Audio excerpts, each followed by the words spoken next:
Drawing this down. Hello, Internet. Welcome back, everyone. We are the Grin Brothers. Okay. Was this in the original? Not that I could remember. That's terrifying. Or was it like well. locked away as DLC or something? Might have been DLC. Did that previous one have a mustache?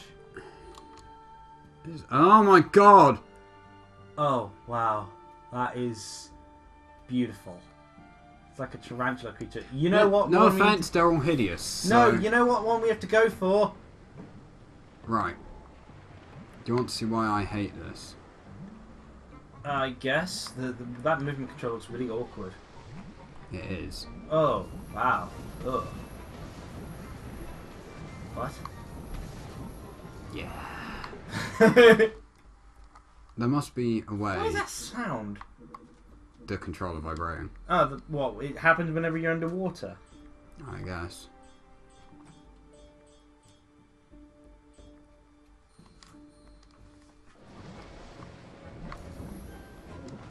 Also, you move with the left trigger. Yeah, moving usually makes sense with the left trigger. No, the left trigger. Oh. Oh. Because you change your camera view with the left stick. But you want to know the fun part? Watch. Oh no, it's doing it normally now. Oh. Earlier it was inverted. Yeah, maybe they changed that for this version. No, I think it's because I went in the options. Changed it. Yeah. But, I don't know. You must have done. It's terrible. I hate it. I hate being deep sea. Oh, looks like McKee's joining us. He seems to have taken an interest in my voodoo. Which I got a long time ago. Oh, there thinking yes, I should get it out for Legend of Kane. Maybe he'll bring us good luck in it. So now we've brought it out for a game which is actually enjoyable and we've had a good time. So maybe this would have actually made all the difference with Legend of Kane. No. If you like being dry, that is. The door is rigged up to the water wheel, and Deep Blue should be able to make it spin. Yeah, my voodoo is the gamer. I will help you coordinate your destiny to live at a higher level, filled with rewards. Oh yeah, you can shoot oil as well. That looks horrifying. That is a cool feature. I also shoot water. He's literally my least... It's like Vaporeon! Blow! This is his most useful ability. Turning into a whirlpool. Yes, and I had to pay for it. As in... Oh wow, it's literally Super Mario Sunshine. No, Zero, don't eat my gamer. My gamer voodoo is not edible. It's like Super Mario Sunshine, but not fun. But Super Mario Sunshine was only okay. I enjoyed it. Well, I enjoyed it was using... better than Super Mario 64. I enjoyed but... using Flood a lot. Yeah, I Funnily enjoyed... enough, the part I enjoyed was just Flood. Can I... I think as people may have noticed, I'm not a fan of the traditional 3D Marios. After all, my favourite 3D Mario game is Super Mario 3D World. It's honestly my favourite Mario platform of all. Kind of because it, you know, it feels to me sort of like what Super Mario 64 should have been in a sense. You know, it's like, this is a true conversion of Mario 2D Mario's gameplay into a 3D, you know, world. Which honestly does seem like the sort of thing you'd normally do if you're, you know, going to 3D. You know, you try to replicate the gameplay style you've got and take it in and simply just make it 3D rather than change up the whole gameplay style for it. I might be able to Because otherwise, kill it's effectively a new IP. And I'm sorry about the jingling sound. Zero keeps trying to kill my voodoo. Then take it away from him. I'm going to throw this box over here where Zero can enjoy it. I'm just going to do two things quick. I'm not sure if he'll enjoy it over there, but... Ah, no, my cat's trying to kill me. Ah, ah. Zero, stop it. Liam, stop complaining. Zero, stop trying to kill me. You see this? You see this hole here in my shirt, Zero? You caused that with your claws and your teeth. He does not care. Hello. I'll have to censor that. Joke's on you. Though to be fair, it's normal language I have to do with Zero because he hurts me so much. You don't have to swear at him. He's just a cat. You are just a kitty, aren't you? Ah! Are cats supposed to attack me this much? So, there we go. Aww. Wait for it, wait for it, wait for it. You're an adorable devil child, aren't you? Boom! There we go, got through. He's trying to reach out for me. He's trying to stab you. But why? I give him so much care and attention. Because he's a cat. Well, I don't trust that scribe. Right, so... so It was I the should probably try and talk more to the people rather It than... was the first my house cat. that had the, So, anything else you want to talk about, Rafi? There's a tree. How do you feel as an introvert being in a job where you have to talk with customers? Well, not specifically talk with customers, but deal with customers from an occasional basis. I mean, I think it could be worse. You could be working. You could be working at the tills. To be fair, yeah. So There we go. yeah, it seems that you know, although it's not the sort of thing that is suited to you, you've still been having an enjoyable time with it. Oh yeah. Because the staff are all great, isn't it? Yeah. As you get to be the lucky sod who gets to work in a video game store. Which I shall only be happy through the fact that I'll be able to take advantage of that and, you know, hopefully get discounts. I don't think I can give you discount. Aww. Oh yeah, it only works for you, doesn't it? Yeah. Okay, I can hope that my brother will finally buy me birthday and Christmas presents using the money that he'll be earning. How foolish and naive of you.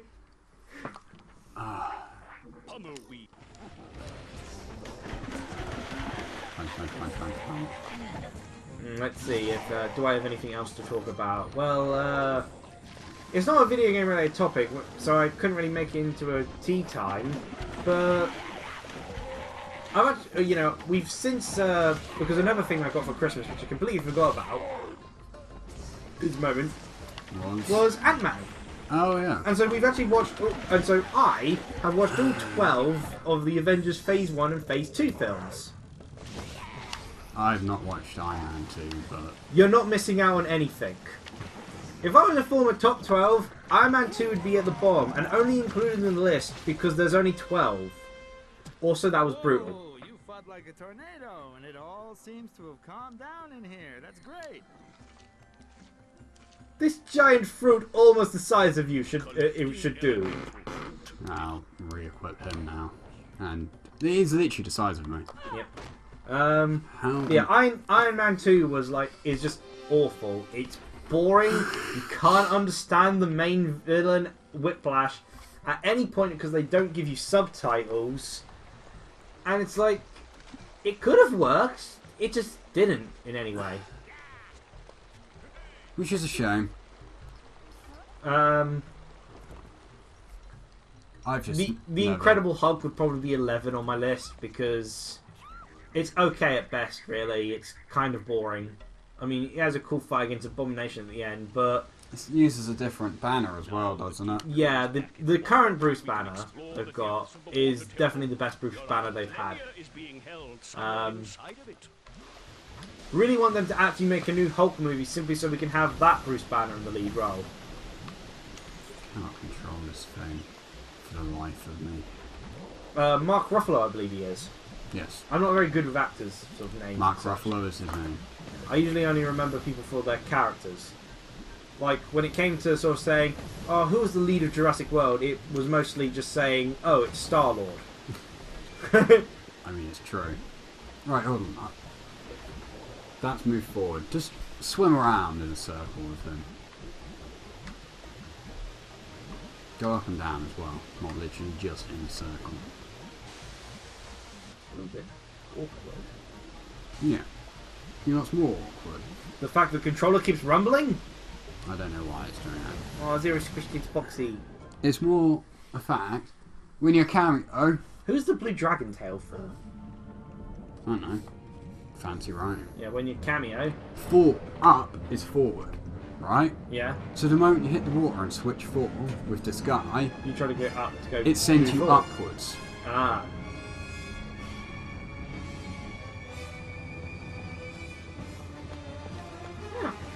Evil. Evil. Look at her, so evil. Yep.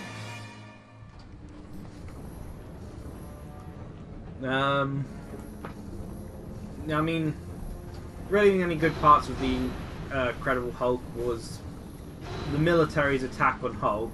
You know, had the cool sort of like, let's use sound cannons to beat the Hulk, which is like, that is just an ingenious idea. Yeah. Also, the Abomination, before he becomes Abomination, tried to take Hulk on in a fist fight. And it results in this amazing scene where Hulk kicks him across the entire area and his back breaks against a tree, which they, for some reason, censor out of any sort of daytime screening of the Hulk. Really? Yep. Yay. And the Abomination fight at the end against the Hulk was also pretty good. But not really, you know, otherwise it's a pretty boring film. And the way it's set up kind of feels like, well, why didn't you just... You might as well have just continued on from that comic book one, because it already sets up Bruce Banner somehow, you know, living away from everyone else for some reason. It's like a pseudo-sequel to that more comic booky inspired Hulk movie they made. The one where he had to fight a poodle. I'm just gonna assume that I know what you're on about. Yeah. You've probably watched the Nostalgia Critic review of it. I don't think I have, actually. You know, his father turns out to be a lightning guy. No? Okay. After that, I'd probably then say 4-1. It's okay. You know, Loki has great moments in it. You know, Loki is pretty much like...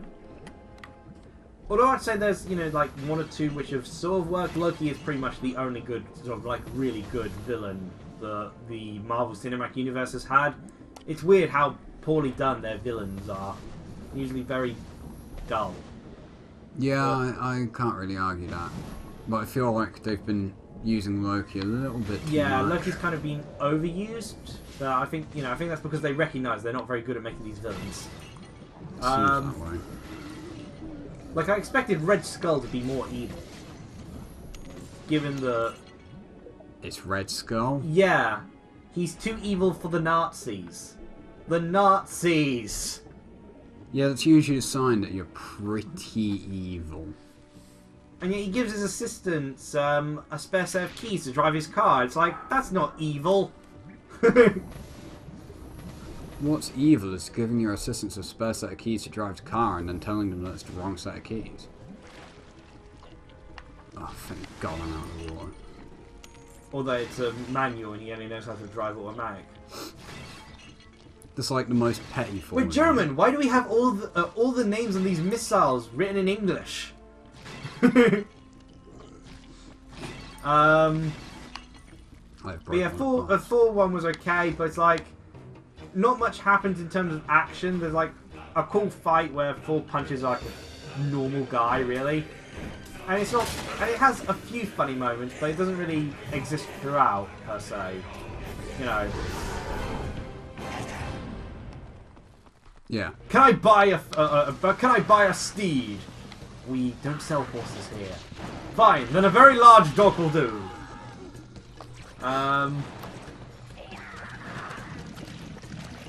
Let's see.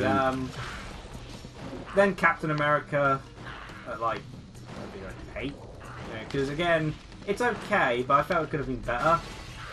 Like, I like the inclusion of like Captain America's sort of team squad, but it is disappointing that the Union Jack of them didn't actually dress up like Union Jack. Yeah. And you know, it kind of feels like, given how broad Captain America's World War II history is, that they missed out on actually covering a lot of sort of cool storylines and such. Because they couldn't obviously fill it in because they wanted to hurry up with Captain America to get to the Avengers sequence. Yeah. Kind of feels like instead of Iron Man, it should have been Captain America 1, then Captain America 2, with 2 leading into Avengers. But when you think about it, Iron Man 2 was effectively made to be a trailer for the Avengers, in a sense. Yeah, pretty much.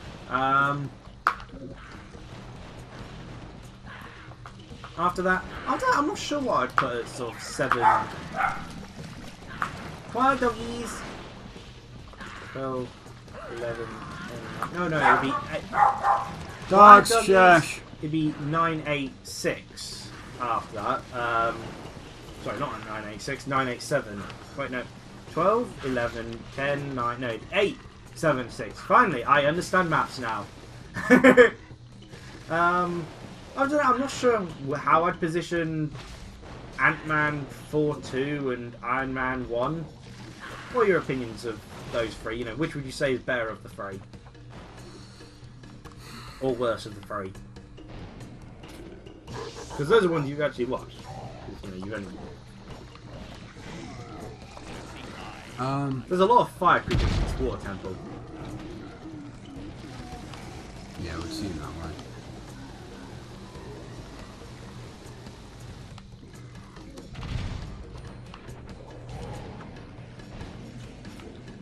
Because, you know, Iron Man's overall very solid. Though... The main villain isn't really all that great. And the action scenes are really only okay aside from the final fight and the opening sort of sequence where Iron Man's escaping. 4-2, the main villain is incredibly boring, but I found 4-2 absolutely hilarious. 4-2 was pretty solid. It's incredible. A lot of people don't think much of 4-2, but I found 4-2 works because it's funny. Like, Thor's interactions with Loki in the whole Loki breakout scene is just filled with comedy gold. And even after that, like, the whole fight against Malekith, not only was it epic, but it was also funny at the same time. Yeah. Like, Thor having to get the subway. Yeah. And then there's Ant-Man, which... Ant-Man has one of the coolest fights in the entire Marvel Cinematic Universe. Yeah. For anyone who hasn't watched it, I'm not sure if I could spoil it, but basically Ant-Man fights one of the Avengers. It's beautiful. And it is an amazing fight. Also, Ant-Man's companions in it are the best of, like, co-stars of any of the films. Like, my gosh, those characters are just awesome. I'm going to be disappointed if Ant-Man and Wasp or even Captain America 3 doesn't feature Ant-Man's crew. Because those were just brilliant characters. They were probably the best part, other than the fight. I'd say the action in Ant-Man, weirdly enough, is some of the best action they've had. Yeah, which is weird for the stealth/heist movie. I also think, villain-wise, I think the Yellow Jacket, despite being a purely fictional villain, like he's not based off any sort of existing villain technically, he's actually one of the better villains, in my opinion. Yeah. Like, he works well as a parallel to, well, not the main character Ant-Man, but the other Ant-Man. Actual Ant-Man. Yeah, the actual Ant-Man, Hank Pym. And you know, as Hank Pym says at one point in the movie, you remind me too much of myself. You know, I saw too much of myself in you. And you know, it works great as a sort of parallel sort of thing. And you know, the sort of way the character progress. You know, he goes to kill Hank Pym, but the guy's the Yellow Jacket's in love with Hank Pym's daughter, and so he's like, I came there to kill Hank, but I couldn't kill you. I wasn't ready to, but now I think I am, sort of thing. And it works really well. Kind of just going to spoiler territory, so you're going to have to put a warning up. I'll censor that part out. So no one will understand what I just said then. Or just put a warning up. Spoiler warning. Warning, accidentally spoil Ant-Man. But yeah... Basically, the Ant-Man villain's actually really good. So, of those three, I'm not sure where I'd rank them. Also, we need to end this episode. I didn't realise we'd gone almost 20 minutes. Oh. Yeah, we should probably end At the sound of the dogs barking, I guess we'll say cheerio. Goodbye. Cheerio!